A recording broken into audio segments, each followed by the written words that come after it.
इस मूवी में आप देखेंगे कि एक साधारण से ट्यूटर को एक स्टूडेंट परेशान कर देता है। वो उसका जीना हराम कर देता है और उसकी जिंदगी खराब कर देता है। ये एक सस्पेंस थ्रिलर मूवी है। मूवी का नाम द ट्यूटर है। मूवी इंटरेस्टिंग है, एंड तक बने रहना।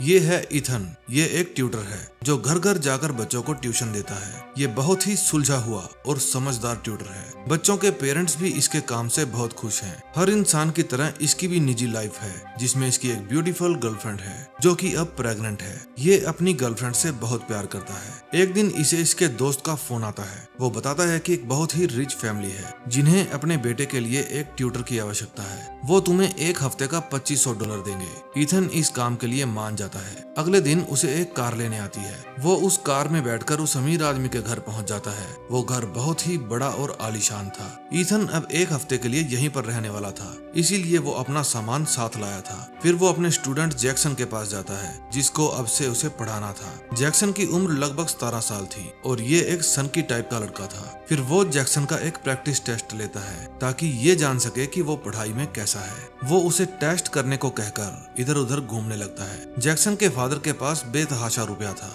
इथन घूमता घूमता एक रूम में जाता है जहां उसकी मुलाकात जैक्सन के दोस्तों से होती है। वो अक्सर इस घर में ही पड़े रहते थे। जैक्सन पढ़ाई में होशियार था। वो अपना 25 मिनट का टेस्ट 20 मिनट में ही पूरा कर देता है। फिर वहां बटलर आता है और इथन को उसका रूम दिखाता है। जब इथन रूम से बाहर जाकर देखता है तो जैक्सन के दोस्त वहां पर मजे कर रहे थे। वे इथन को भी ज्वाइन करने के लिए कहते हैं, लेकिन इथन मना कर देता है। फिर इथन अपनी वाइफ को फोन करके बताता है कि ये घर बहुत ही बड़ा है। यहाँ मैंने एक रूम में 50 मोटरसाइकिल देखे। जैक्सन, जिसको मैं यहाँ पर पढ़ाने आया हूँ, वो मुझे थोड़ा अजीब फील करा रहा है। मेरी अभी तक उसके माता पिता से मुलाकात नहीं हुई है। उसकी गर्लफ्रेंड कहती है कि तुम्हें बस कुछ दिन उसे पढ़ाना है और उसके बाद तुम्हें ढेर सारे रुपए मिलेंगे, इसलिए तुम ज्यादा मत सोचो।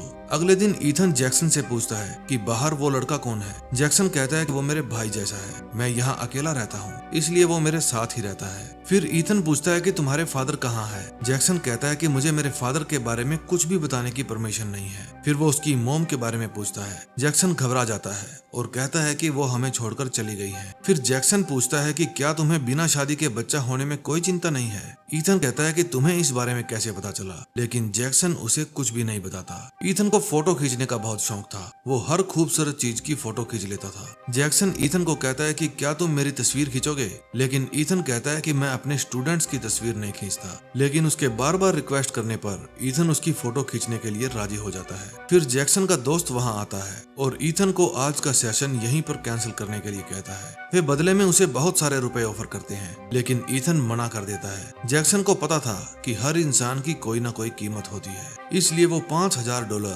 प्रोफेसर के ऊपर फेंकता है और आज का सेशन कैंसिल करवा ही देता है। इथन आज की घटना अपनी गर्लफ्रेंड को बताता है। रात को जब इथन बुक पढ़ रहा था तब वहाँ जैक्सन आता है और उसकी गोदी में सिर रखकर लेट जाता है। वो बताता है कि मैं अपने पिता को कभी भी पसंद नहीं था, क्योंकि मैं उनकी उम्मीदों पर खरा नहीं उतरा। इथन उसे समझाता है कि तुम्हारे पिता तुम्हें बहुत प्यार करते हैं, शायद उनका ये जताने का तरीका अजीब हो। फिर जैक्सन मुस्कुराकर वहाँ से चला जाता है। जैक्सन का इस तरह से यहाँ पर आना इथन को बिल्कुल भी पसंद नहीं आया। अगले दिन जैक्सन फिर से इथन के पास आता है और कहता है कि मुझे तुम्हें जानना है, लेकिन इथन जैक्सन को डांट देता है और कहता है कि मैं तुम्हारा दोस्त नहीं हूँ, मैं तुम्हारा टीचर हूँ। अब एक हफ्ता खत्म होने में एक दिन रह गया था। इथन वापस जाने के लिए अपना बैग तैयार करता है, लेकिन तभी उसे ध्यान आता है कि आज उसे जैक्सन को डांटना नहीं चाहिए था। फिर वो जैक्सन से सॉरी फील करने के लिए उसके रूम में जाता है। रूम में बेड के ऊपर उसका लैपटॉप पड़ा था, जिसमें इथन और उसकी गर्लफ्रेंड की बहुत सारी तस्वीरें थी। अगले दिन इथन जैक्सन को कहता है कि तुमने शायद मेरे साथ बहुत बुरी तरह अटैचमेंट कर ली है। आज हमारा लास्ट डे है और मुझे घर जाना होगा।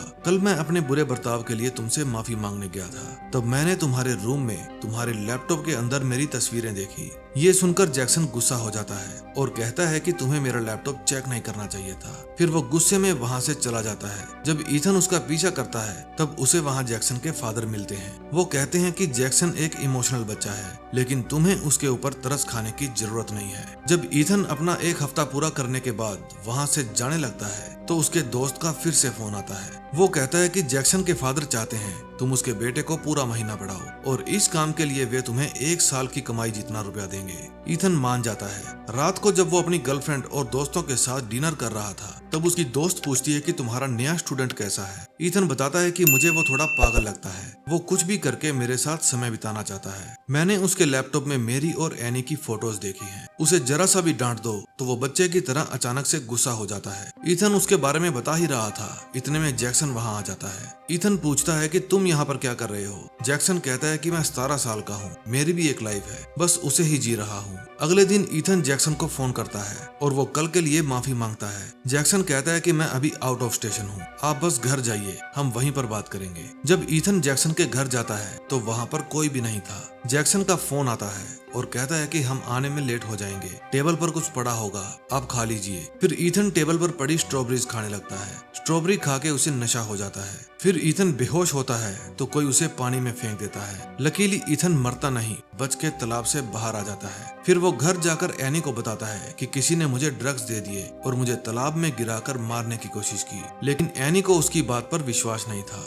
उसे लगता था कि शायद ये काम पर गया ही नहीं है। फिर ईथन कहता है कि तुम्हारे फोन में मेरे फोन का ट्रैकर है, चाहो तो चेक कर लो, मैं बिल्कुल सच बोल रहा हूँ। अगले सीन में हम देखते हैं कि ईथन अपने कैमरे की रील से प्रिंट निकाल रहा था। फिर उसे पता चलता है कि बेहोश होने के बाद उन्होंने ईथन की किसी लड़की के साथ आपत्तिजनक फोटोज भी खींच ली हैं। ये सब देखकर वो डर जाता है। अगले दिन वो अपनी वाइफ को बताता है कि मैंने जैक्सन के स्कूल में फोन करके पूछा था, लेकिन उन्होंने बताया कि हमारे स्कूल में जैक्सन नाम का कोई लड़का नहीं पढ़ता। ईथन की वाइफ कहती है कि जो भी हुआ उसे भूल जाओ। तभी उसके पास उसके दोस्त क्रिस का फोन आता है। वो कहता है कि जैक्सन के फादर ने तुम्हारी कंप्लेंट की है कि तुमने जैक्सन को हर्ट करने की कोशिश की है और तुमने उसकी गर्लफ्रेंड के साथ बदसलूकी भी की है और अभद्र तस्वीरें खींची है। ईथन कहता है कि ये इल्जाम सरासर गलत है, बल्कि उन्होंने मुझे बेहोश कर दिया और नदी में फेंक दिया। अगले दिन जब ईथन मार्केट में जा रहा था तो उसे वहाँ पर जैक्सन मिलता है। वो जैक्सन को कहता है कि मैं चाहता हूँ ये सब जल्दी से जल्दी खत्म हो जाए। जैक्सन कहता है कि क्या तुम्हें याद है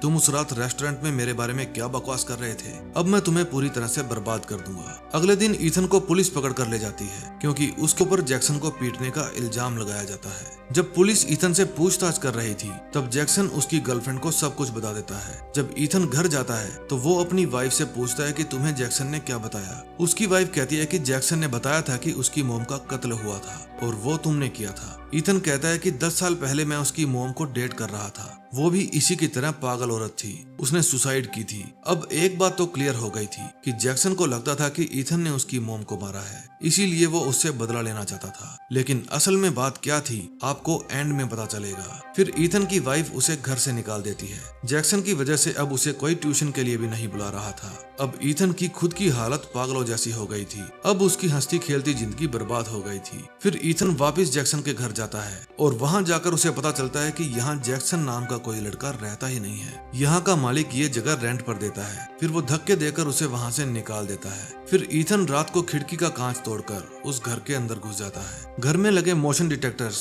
और सीसीटीवी में वहाँ पर किसी के होने का पता चल जाता है। तभी वहाँ पर एक पुलिस वाला आता है और उसे गिरफ्तार कर लेता है। पुलिस स्टेशन में उससे पूछताछ की जाती है, तुम वहाँ क्या करने गए थे? वो बताता है कि उस लड़के ने मेरा जीना हराम कर दिया है, मैं बस वहाँ छानबीन करने के लिए गया था, मुझे मेरी पहली वाली हंसती खेलती जिंदगी वापस चाहिए। फिर ईथन को वार्निंग देकर छोड़ दिया जाता है। तभी ईथन के पास जैक्सन का फोन आता है। वो ईथन को उसी जगह पर बुलाता है जहाँ उसकी मोम ने खुदकुशी की थी। ईथन वहाँ जाता है और कहता है कि मैं हार मानता हूँ। जैक्सन कहता है कि यहीं पर मेरी माँ की लाश मिली थी, उसके शरीर के अंदर पानी नहीं था, यानी किसी ने मारकर उसे पानी में फेंका था। ईथन कहता है कि ये सिर्फ एक थ्योरी थी, मैंने तुम्हारी माँ को नहीं मारा, मेरा उनकी मौत से कोई लेना देना नहीं है। तभी जैक्सन का दोस्त आता है और पीछे से वार करके ईथन को बेहोश कर देता है। फिर वे उसके होश में आने का इंतजार करते हैं क्योंकि वे उसके ही मुंह से सच उगलवाना चाहते थे और चाहते थे कि वो सच कबूल करके जेल चला जाए। लेकिन होश में आने के बाद भी वो यही कहता है कि मैंने तुम्हारी माँ को नहीं मारा, तुम्हारी माँ मुझसे बहुत प्यार करती थी,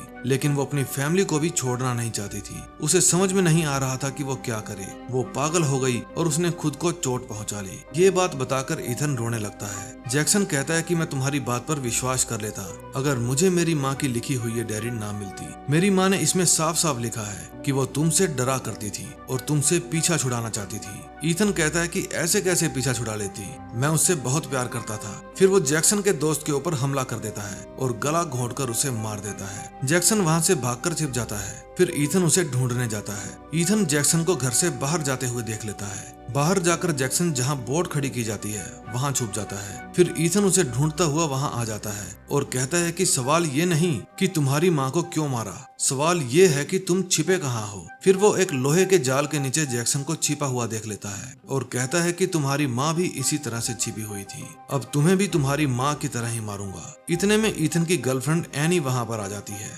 क्योंकि उसने ईथन को ट्रैक कर लिया था। वहाँ आकर वो समझ जाती है कि ईथन एक कातिल है। ईथन के सिर पर खून सवार था, वो एनी को भी मार देता, लेकिन इतने में जैक्सन उसे शूट कर देता है। गोली लगने के कारण ईथन पानी में गिर जाता है और डूब जाता है, लेकिन मरता नहीं। पुलिस को उसकी लाश भी नहीं मिलती। इस घटना से जैक्सन भी बहुत परेशान था क्योंकि उसका एक ही दोस्त था और वो भी उसने खो दिया था। फिर कुछ दिन बाद हम देखते हैं कि ईथन किसी और शहर में किसी और स्टूडेंट को ट्यूशन दे रहा था। एक गोली लगने के बावजूद भी वो मरा नहीं था, जिंदा था। दोस्तों, कई बार इस तरह के इंसान हमारे आसपास ही होते हैं जिनका चेहरा एकदम मासूम होता है, लेकिन अंदर से वो क्या है इसका हमें कभी पता ही नहीं चल पाता। इस मूवी के बारे में आपकी क्या राय है कमेंट में जरूर बताना, और अगर आपको ये मूवी अच्छी लगी हो तो प्लीज वीडियो को लाइक करें और चैनल को सब्सक्राइब करें। हम मिलेंगे नए दिन नई स्टोरी के साथ, तब तक के लिए बाय बाय।